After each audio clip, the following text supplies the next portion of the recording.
My name is David Lagos. Before the pandemic, I used to be a private investigator. Now, I'm something similar, but not really proud of it. But in these dark times, survival became a top priority for all of us.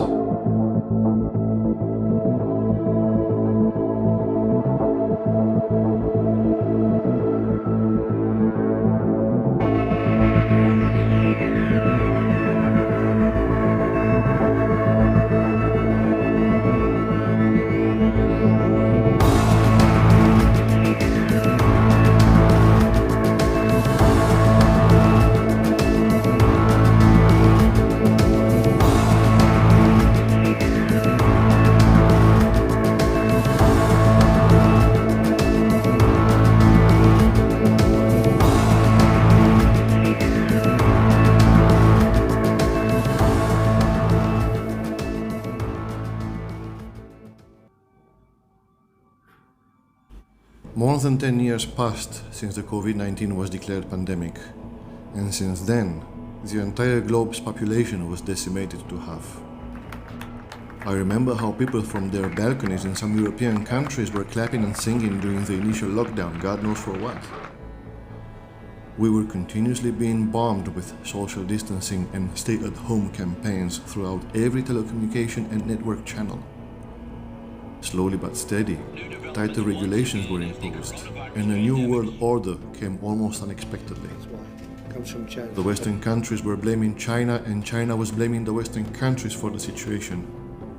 And instead of joining forces to overcome the problem, the planet got divided in two. On one side was China with Africa, and on the other side was the coalition controlled by the global corporation WFH, born as a simple concept 10 years ago in the midst of the pandemic, now absorbing each and every company that was left. This broke thousands of families. Many Chinese living in the coalition territories, as well as coalition citizens living in China, were forced to either go back to their countries, either to stay there without the possibility of seeing their homes again. Those who decided to stay paid a very high price, racial discrimination on both sides, many of them resulting in aggression. This was bad. It was really bad. Of course, now it's not happening anymore because of the ban to walk in the streets. In the coalition side, WFH became the law, and everyone who was able to keep his or her job was definitely working for WFH. I am working for them. All shopping went online, including food. Walking on the streets was banned about 2 years ago under severe penalties if disobeyed. All social gatherings went online as well. That was hard for families, friends, and couples. They needed to apply for a specific license to meet each other, and not everybody was granted it. We could say some sort of population control started. One could only walk outside with a different license. And I have this one because of the nature of my job. Although I do my work mostly from home, investigating using the social media and networks since everybody is on social media now, we are however given the authority to step out to follow our leads and clues in order to bring down those who dare to break the law. Our job on the field is to get a visual contact with the perpetrator, confirm identity, and call the police to arrest them. We are called ambassadors.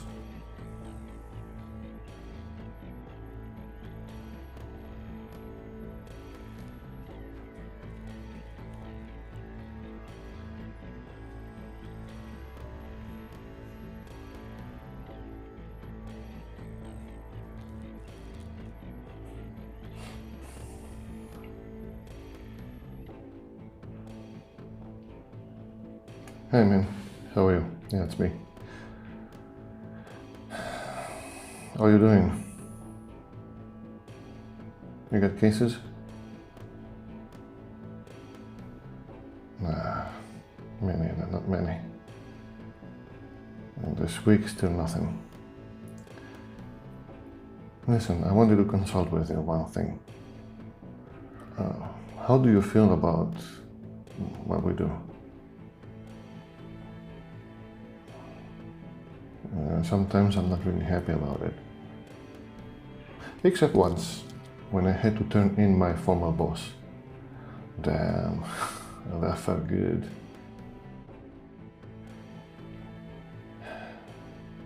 Yeah, well, usually we turn in thugs. They think the law is not made for them.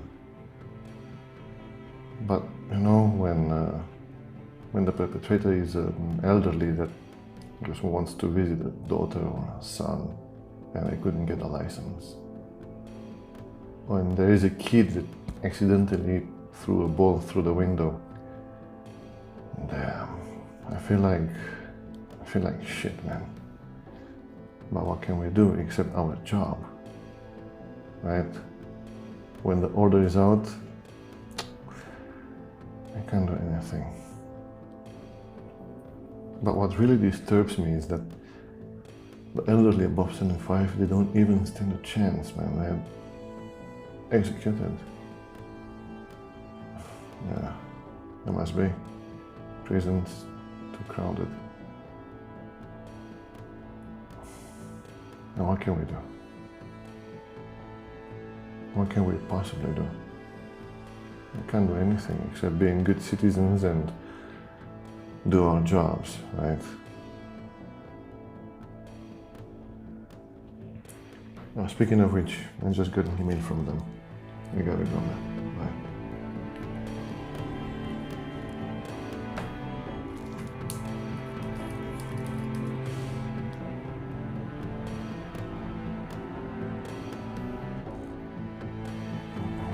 No.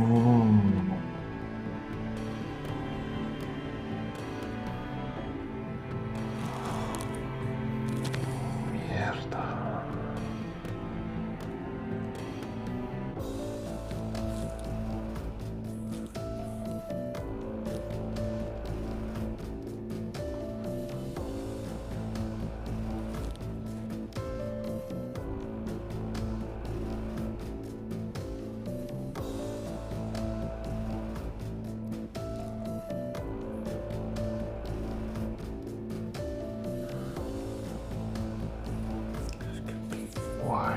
Why?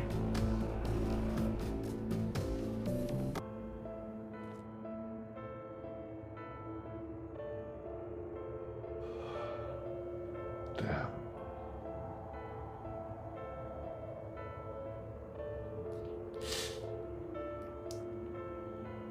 We must do our jobs.